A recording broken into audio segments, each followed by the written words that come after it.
ثم ظهور الشرك في هذه الأمة، كما قال صلى الله عليه وسلم: إذا وضع السيف في أمتي لم يرفع عنها إلى يوم القيامة، ولا تقوم الساعة حتى تلحق قبائل من أمتي بالمشركين، وحتى تعبد قبائل من أمتي الأوثان. وظهر فيهم الشرك كما تراه اليوم، توسل بالقبور بالأموات، وكما الاستعانة بغير الله عز وجل والاستعاذة بغير الله عز وجل وغير ذلك من الأمور المحزنة التي تراها.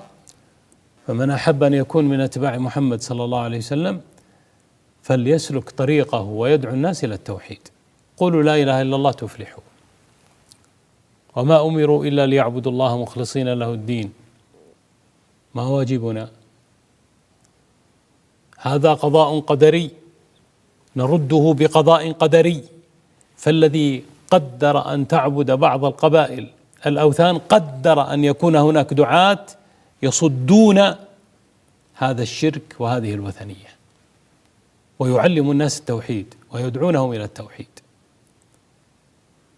فكن على أهبة الاستعداد للدفاع عن توحيدك ودعوة الناس إليه بالتي هي أحسن، بالكلمة، بالرفق